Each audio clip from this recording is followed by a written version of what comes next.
What's going on, everybody? Welcome to the first episode of RxP Recall. That's right, everybody. We have a new segment for you on the RxP Podcast. Of course, this is usually the podcast where three working professionals talk all about their love for movies, TV shows, and video games. But you know what? Sometimes I want just some time to talk about the things that we love, the things that have gotten us through and gotten us to this point, whether that's a TV show, whether that's a movie, whether that's a video game. And you know what? I want to take some time on this inaugural episode to talk about Horizon Zero Dawn. And there's no other person I would like to talk more about Horizon Zero Dawn with the most platinum friend that I know, Alex. Did you want to say hello? Oh, am I supposed to? Maybe I'll just leave this in here. Hello there, listeners. Behind the fourth wall. Of course, this kind of came about. I'll just tell you what Recall was all about. I was playing a game with Yasser, friend of the show, right? One of our starting members of the show. And we were talking about Horizon Zero Dawn because I actually just recently played this, Alex. Just finished it, platinumed it. Great time. And I was telling him a big portion of it was because you loved it so much. And Yasser basically asked me, hey, why does Alex love it so much? Has anyone ever talked on the pod about why Alex loves Horizon Zero Dawn? And I said, no, but that's good content. We're gonna do this. So you know what, we came up with this show, and I'm really excited to talk all about Horizon Zero Dawn, starting right now. All right, Alex, let us begin our talk. 2017, right? That's when Horizon Zero Dawn came out. I probably should have looked that up beforehand. February 2017, right before a certain other large title came out that year. That will remain nameless the remainder of the show. We don't talk about it. Came out in 2017. Honestly, I was not in the PlayStation ecosystem. Was not aware of Horizon Zero Dawn except for the memes about it being released at the same time as a certain legend of unnamed other title. Unnamed title one. So I just want to get to the beginning. Where were you when Horizon Zero Dawn was coming out? How was the marketing hitting you? Were you a day one adopter? I want to know it all. Where did it all begin? Yeah, so this is really interesting because it came out in February 2017, which is shortly after I actually started my first job that I'm currently still working at. Oh, cool. And it was definitely a point in my life where, not a lot of income in terms of, newly hired onto the job. And I'm living in a very expensive area. As listeners may know, I live in the San Francisco Bay Area. And so there wasn't a lot to go in terms of flexibility, as you might think, in terms of, monthly income to, spending it on extraneous things such as hobbies like video games. But yeah, it was shortly after I started my job. And really, in terms of the marketing, I was mostly interested in Horizon because I'm a big fan of Guerrilla Games, the developers, because of the Killzone franchise, which they previously made before making Horizon Zero Dawn. And so since I was a big fan of those titles, that's really what just made me interested from the get-go, because seeing them go from these, the idea of a first-person shooter that Killzone is to a third-person action open-world RPG, that's definitely a large leap in design. So I was really intrigued to see how they took it.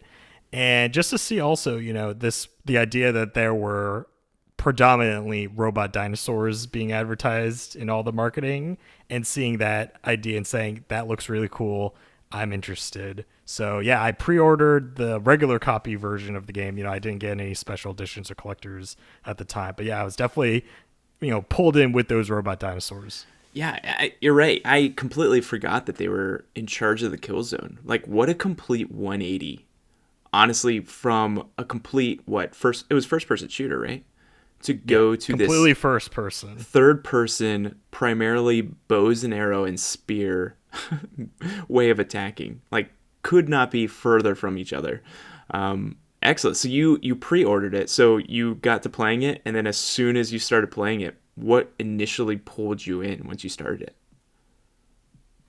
For me, and when I played it, on release in February, it was mostly just the environments. Aloy was definitely an interesting character, but obviously it was a character I grew to like over time, especially, as you get later into the game, you learn more about who exactly she is and kind of her role in the world. But the initial get-go was just, the visuals, right? Like, this game looked great. I was playing it on a PlayStation 4 Pro at the time. Definitely a showpiece for that console hardware. And just how natural everything looked, right? Because the game takes place in this post-apocalyptic Earth, and I guess more specifically, United States. I won't say anything more than that, in case people still haven't played it, 5 years later, listening to this conversation. But definitely, it just looked really beautiful. And, me being a big fan of landscapes, a lot of art I enjoy is of natural scenery. Yeah.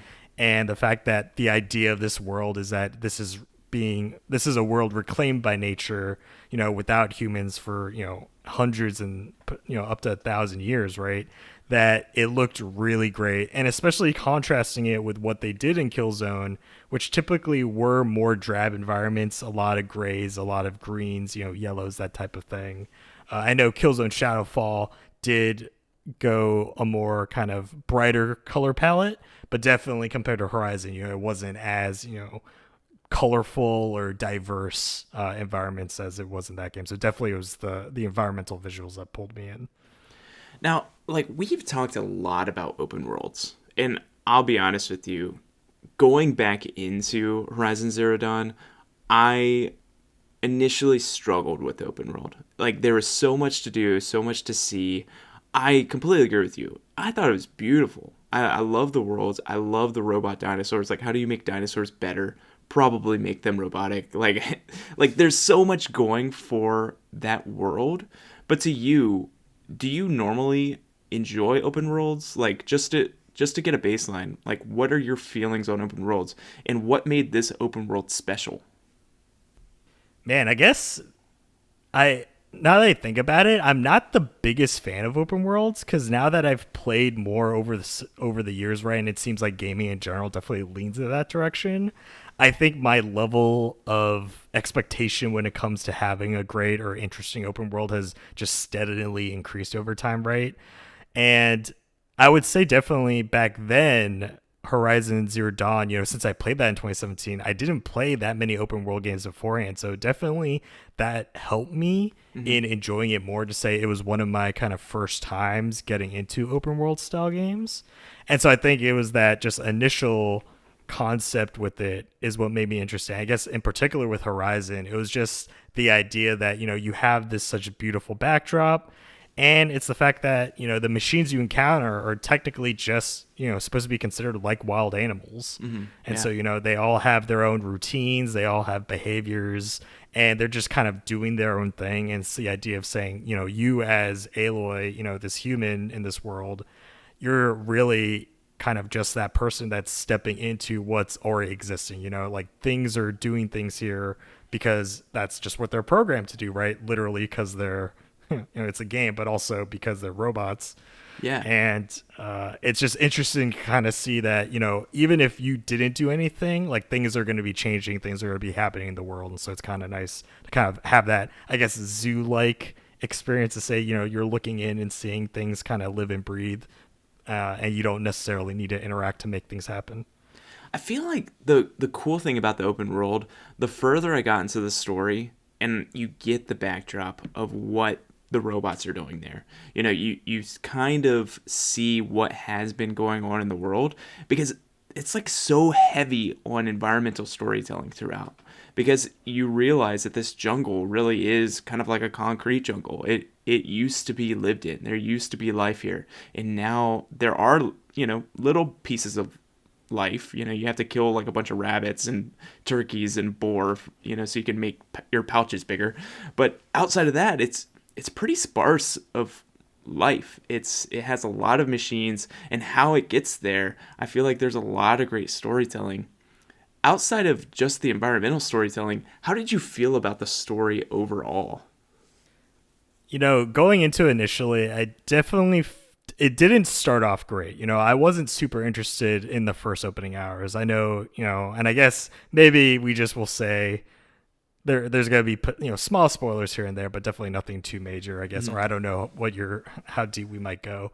But, starting off with just having Aloy and Ross, her father figure in her life, essentially just be these, I would say typical outcast type of character archetype wasn't too interesting. We get those a lot in stories to say, hey, there's a group, that's a core group of humans or civilization living together, and you're going to have those members of this group, right, be ostracized or exiled or just be considered outsiders for whatever reason, and that didn't impress me because I've seen that in storytelling before. But it really was as the game went on that the story and kind of, I guess, more particularly Aloy's purpose and her existence was really tight knit, that I'd say a lot of the things that happen in the game are only possible because you're playing as Aloy, which I found the most interesting. There was a lot of things to say that it was her character that is the reason why she can go to certain places. And I,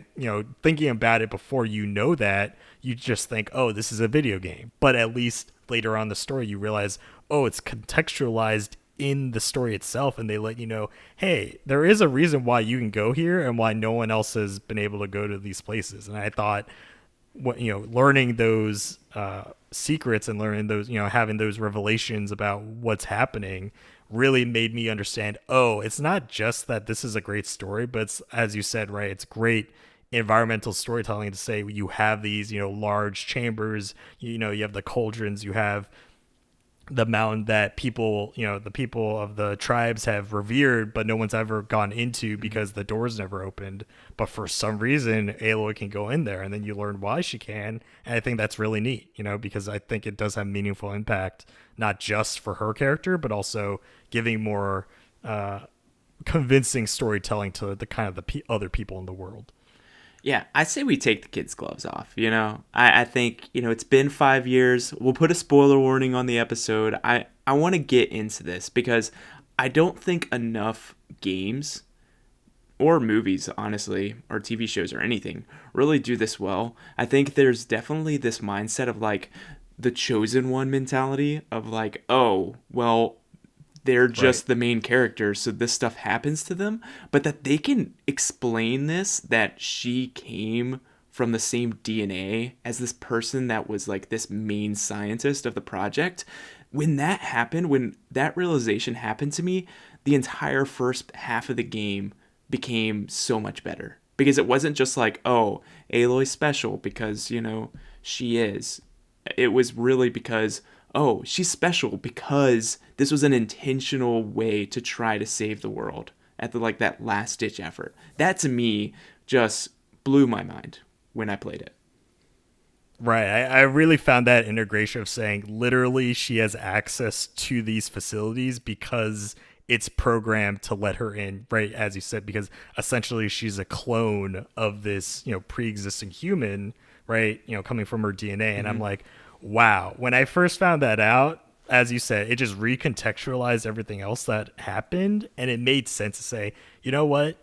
It isn't just the chosen one mentality, but it's really, hey, it's because you are her, and because that character in the past, naming names, Elizabeth Sobek, because she had access to these facilities, that's why you can have access to them too.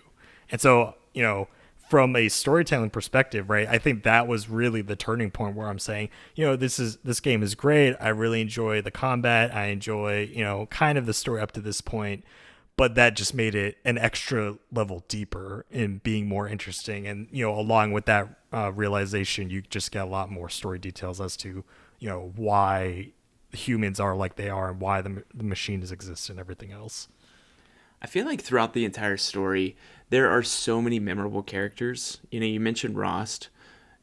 The passing of Rost after the end of the prologue, we didn't really know him for that long, but I felt an impact because of the way that they tutorialized the beginning of Aloy as a child, kind of learning how to hunt, learning how to do all these things. Which does feel a little weird, I'm going to say, because she just looks slightly off. Like, Kid Aloy did not look She's kind of an ugly kid. We could say it. It's fine. A small detail, like I don't know if you've ever played a New Game Plus. I went for that trophy. When you do the New Game Plus, it doesn't make you do her like young Oh, tutorial nice. section. It just lets you skip ahead Yeah. to present day. Yeah. That was such a cool detail that it's like, oh, you've already played this. Like, why would we make you go through that mission again?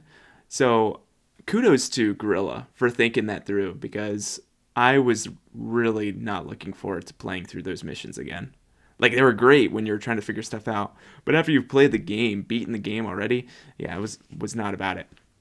But my question is, like, I'll just say my favorite character interactions was between Aloy and Silence. Like, I think that Silence, who, gosh, we just talked about this actor like a couple episodes ago. Lance Reddick. Lance Reddick, yeah, that's who it is. Yeah. He's in so many video game properties. Come to find out, they just like fed off each other. It was such strong performances between the two of them. Every time they had some sort of conversation, I was honestly, like, usually during cutscenes, I may check my phone, I might text someone back, but I was not. I was like watching, because it was like almost like a cinematic experience. But honestly, a lot of the characters are like that. I really love how the characters speak and their dialogues throughout the entire video game. Oh yeah, definitely. I think my favorite character, and it's been so long because I haven't played this game since 2017, so Matt's a little bit more up to date on everything. But the hunter in the Hunter's Lodge, I think her name's like Talana or Talia. Yeah, something like that. Yeah, she's involved with the Red Maw quest, which is that, the Thunderjaw that has a bunch of spears in it, right? Because it's been in battle so many times with the Hunter's Lodge before. But I remember kind of that character storyline and hunting Red Maw, like that quest line that involves her, just sticking with me a lot, because that felt more like, it's her and Aloy being equals, right? Aloy isn't a hunter necessarily. She's, I guess, participating in the Hunter's Lodge and kind of doing some tasks that they're giving out and kind of, I guess, earning her stripes, so to speak. Mm-hmm. But, this other character, which I'm still don't know her name, but whatever her name is, just being a seasoned member of the lodge and not necessarily being snobby about it and just being like, hey, it looks like you're capable, help me out and do this thing, and kind of just them building that rapport between them, and then, ultimately defeating Red Maw at the end of that quest line, and kind of them just like leaving on, it seems like compatriot terms, right? Like, you're cool with her, she's cool with you. I really hope that character comes back, in Forbidden West. Yeah. But, her being my favorite character, it just felt like there's that level of respect that they established with each other. And it wasn't like, oh, you're the chosen one, right? Because I know in the beginning, with kind of that initial tribe, there is this idea that once you learn who she is, there's more of a reverence. And typically I feel like a lot of characters in most games kind of give that, be like, oh, you're the chosen one, or you're the special one, so we're just going to be respectful to you or whatever. But it felt more natural, with this character from the Hunter's Lodge in particular. And so I really enjoyed their kind of exchanges throughout that quest line. What I found so compelling about that quest line is that she's a member of the Hunter's Lodge, but she's also kind of like an outcast in the Hunter's Lodge. So, like, they both... So I think that was part of the, like, relationship building there, to be like, I can associate with you. Yeah, it just seems super believable. Like, the Hunter's Lodge was like a boys' club where basically she was almost like the reject member. Like, she was talented, but may never, be as high of esteem as like the leader of the Hunter's Lodge. But then after that Red Maw and like most of the quest, the greatest payoff is the final battle, when you get to see everyone that you helped along the way. Because you and I probably played this very similarly, completed everything you could before the last final battle. And going into that final battle and seeing every single person I helped along the way, like remembering back to small little quests that I played 20 hours before, was just so satisfying. I loved it. But moving on to not just this game, because I think what's special about this game is that it's the first of the series. Like, this is the starting point. One, I don't know, like, Horizon Forbidden West, as soon as this is published, you don't have to wait too long. It'll be out probably in less than a week's time from when this gets published. Horizon Forbidden West is the next installment. And so we would be remiss to talk all about Horizon Zero Dawn without taking a little peek into the future. Because we've heard a lot about what you think about Horizon Zero Dawn, but I really want to hear what you think about Horizon Forbidden West. So first, if you had any prediction of what the story would be, what do you think it's going to be? It's just like off the wall, one sentence, what you think Horizon Forbidden West is going to be like. Man, that's hard to say because I feel like I've seen some leaks, so I don't know if my prediction should be related to leaks or not. Okay. Because I don't know if those leaks are true.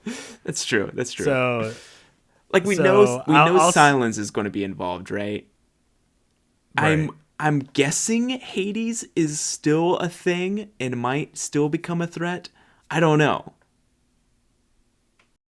I feel like with Silence, he'll remain kind of this weird, like, third, like, party neutral character, right? Because, like, Silence was technically he's not evil per se, but it's his drive to obtain knowledge that makes him evil because he just doesn't care about the repercussions of what happens when he does these things to gain more knowledge. So I feel like he'll remain that type of character. So I don't know if you'll ever get into direct conflict with him, but maybe you'll still be that uneasy alliance, right? That you'll probably cross paths with him because I don't think Aloy knows he has anything to do with what happened or is involved with Hades at all. So it'll probably be that thing of, hey, Silence, you're here too. What a coincidence. Bad things are happening again. I wonder why. Yeah, that exactly. Type of thing. And maybe she learns or deduces that that's the problem. But honestly, I think it's going to be something that, the idea is it's Forbidden West.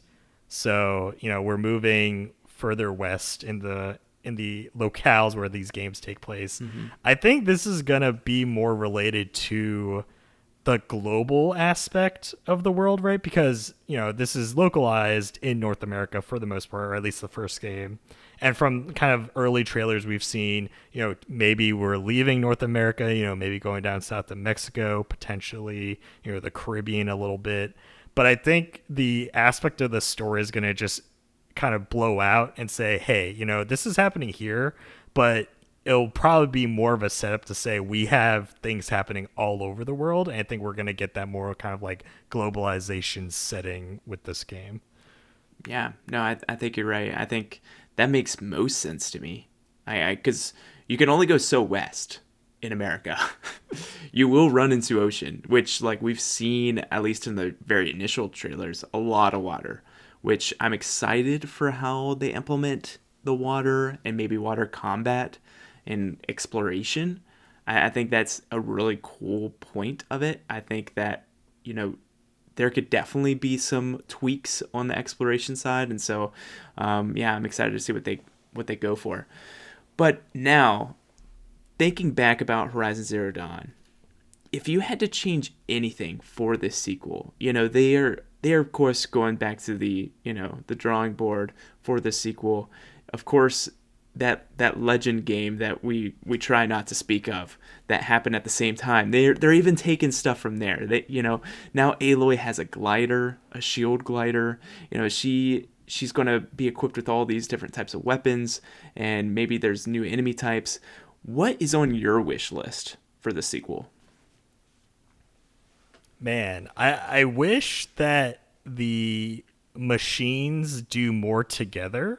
I know kind of in the first game, right, you're kind of tackling them, and as I mentioned before, they kind of all have their purpose in the world, right? As you mentioned too, you learn, what does the Thunderjaw do? What does and now I forget a lot of the machines' names, but like I think there's the Ravager, which is that like panther-like one. So when you learn how all of these machines kind of have roles in the ecosystem of like what they're doing with it, that I hope that in the sequel that they do more kind of combinations. So maybe not to say that they explicitly work together, but maybe some of the machines have aspects that other machines maybe take advantage of, right? Because, they try to make this style of ecosystem to say, here's a hierarchy of machines, right? So obviously things like the Stormbird and the Thunderjaw are kind of, I guess, quote unquote, apex predators, right? Like these are large machines that deal a lot of damage that basically no other machine can pretty much handle. Mm-hmm.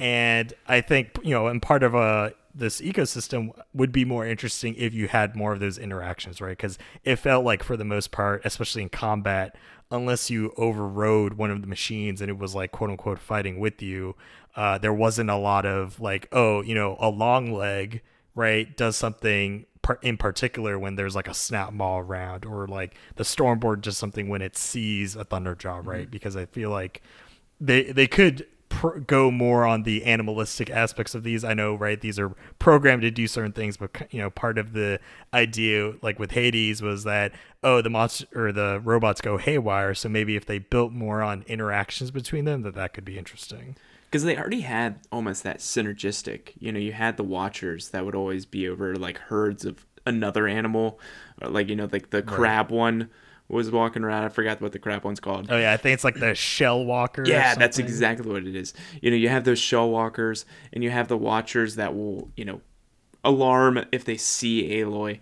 It would be pretty nice. Like the further you get west, potentially from these big happenings that happen in Horizon Zero Dawn, potentially they're a little bit less programmed. And so, yeah, like maybe they get like territorial, where it's almost like you can lead a pack that's following you into a pack of another. That would be pretty cool. Yeah, I like that.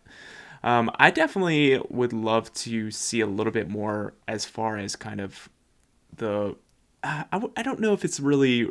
Maybe it's like racial tension or tribal tension.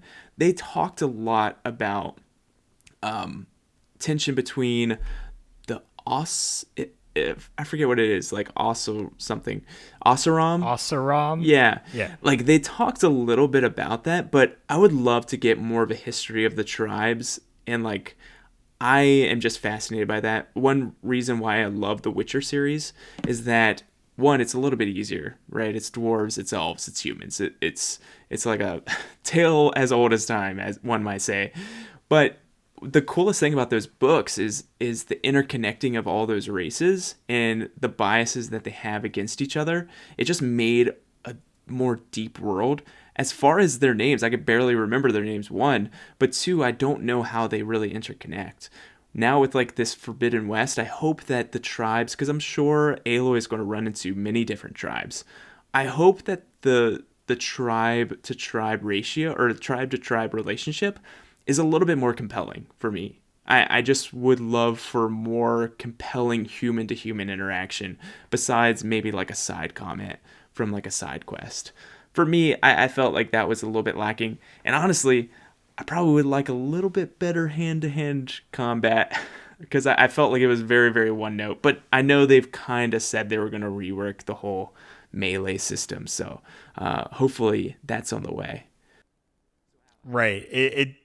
It definitely does look like they're going to address that, especially with the relationships, as you mentioned, because they've worked on the melee combat. I think that gives more reason for Aloy to especially interact with the humans. Yeah. Because I felt like maybe that was their way to avoid that problem in the first game, to say, the melee combat's not that great. We don't want you just shooting arrows at the human enemies, because a lot of the weapons are designed to combat the machines. Yeah. Mm-hmm. And so maybe they kind of diverted away from a lot of tribal integration with, interactions, because the melee wasn't that great. But now that they've improved on that, it probably gives you a little bit more reason to kind of say, hey, you're going to go in here, and maybe there's a tribe that's like, you're not allowed weapons. And so, you have to give up everything, maybe except the staff, right?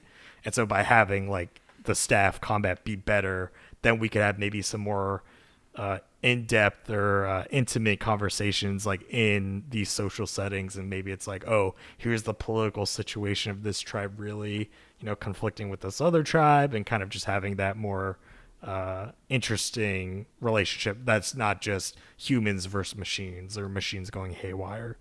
Yeah, I definitely think that the combat human to human could definitely do a rework just to make it more interesting. And it looks like it's going to be interesting. It looks like it's going to be a lot more humans that can override machines and ride them. They have like the big elephant that reminds me of Lord of the Rings. So like I'm down already. My question to you is, do you want this story to end with Horizon Forbidden West? Just your gut feeling. Do you want it to end, or do you want to see more in this world? I mean, I know they wouldn't do it, but maybe I would like to see Aloy's story end.